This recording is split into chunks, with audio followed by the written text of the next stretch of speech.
Broadcasting live from somewhere in the Shadow Realm, this is YuGiOh Duel Links Talk.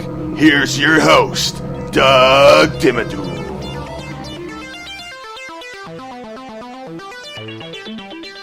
Hey there, and welcome to another episode of YuGiOh Duel Links Talk. Today, we're going to talk about a little bit of a troll deck build that one of the listeners actually just sent over to me on Twitter, and I thought it was really interesting, so I just wanted to share this one with you guys. I did a little bit of research into it, and it's actually a pretty fun deck to play, at least right now. And here's why. This is a 3-star Demotion deck build that, as you know, within a week or two, it's going to be changed, it's going to be nerfed. So basically, instead of paying the 2,000 life points to reduce the levels of all your monsters by 3 levels, it's going to be a 3,000 life point cost instead of 2,000 life point cost. So this may not be as much of a troll deck moving forward, but for now, while you still only have to pay 2,000 life points, this is a pretty fun deck. So basically what it is it's going back to the Paradox Brothers roots, and it is a deck that revolves around each of the Gate Guardian monsters. So you're going to have Suijin, Kazijin, and Sanga of the Thunder. So you're going to have all 3 of those monsters. You know, they're all level 7s, and they all have the same effect. So during the damage calculation in your opponent's turn, if this card is being attacked, you can target the attacking monster and make that target's attack 0 during the damage calculation only. This is a quick effect, and this effect can only be used once while this card is face up on the field. So basically, the strategy of this deck is to take advantage of your 3-star Demotion and set whichever one of your Gate Guardian monsters you're able to put on the field.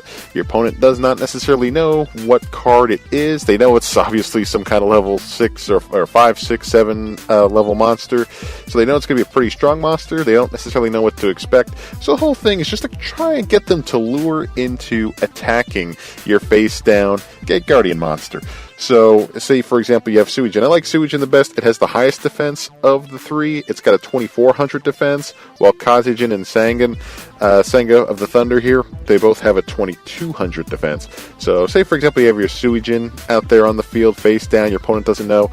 If you're able to get them to attack into that Suijin, bring their attack down to 0, they're attacking into a 2,400 defense monster, and boom, they take 2,400 damage from running into your Suijin. So that's basically half the strategy. The other half is just to try to implement a little bit more burn damage into the whole process. Now, of course, you want to run copies of Supremacy Berry, because that will at least bring your life points back up, so you could potentially do another one of these plays and set another one of your monsters onto the field that way. But of course, you want to run your standard double summon if you can, but now we're going to get into some of the burn features.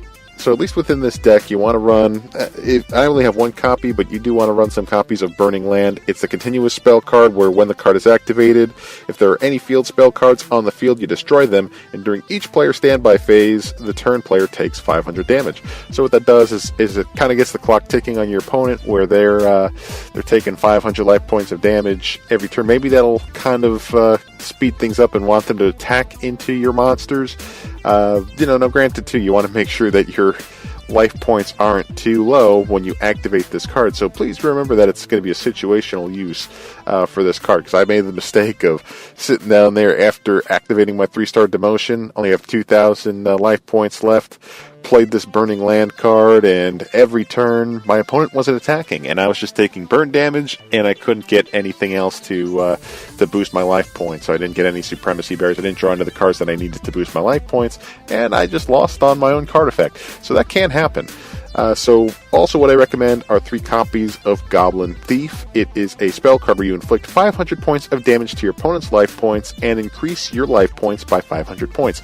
So this is a good benefit, at least for this current skill where you have to pay 2,000 life points.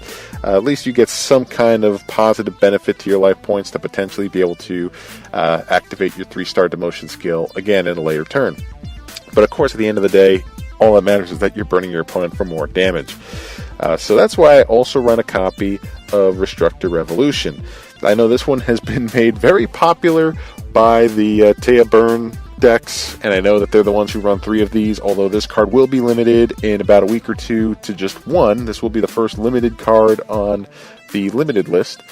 So what it does is you inflict 200 points of damage to your opponent's life points for each card in your opponent's hand. Now, the reason why I like this card in this deck, and it's actually helped me out a lot, is when your opponent catches on to you and realizes that something's up, and they know that you got some really good monster face down that they don't want to attack into, they're just biding time each turn. While that's going on, they're drawing cards and potentially keeping cards in their hand. When Restructor Revolution comes out and hits them for, say, anywhere between 800 to 1200 life points, I mean, yeah, that really shakes them up pretty easily, and that's just a good way to start burning for more damage. Then what I like to do, and there's other cards that you could use in the meantime, I know Ryoku Field and stuff like that prevent your cards from being targeted by spells and all that stuff.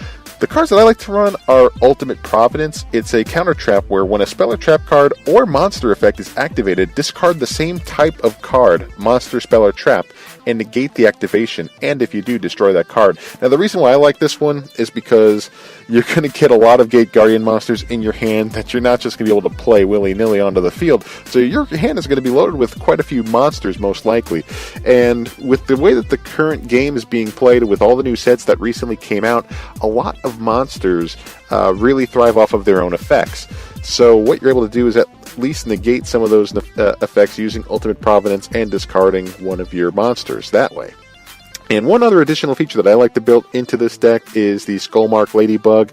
The main reason why I like to do it is in case I run into a Weevil Burn type deck where he'll be using the Jade Insect Whistle to have me search out an insect monster for my deck and put on top of the deck.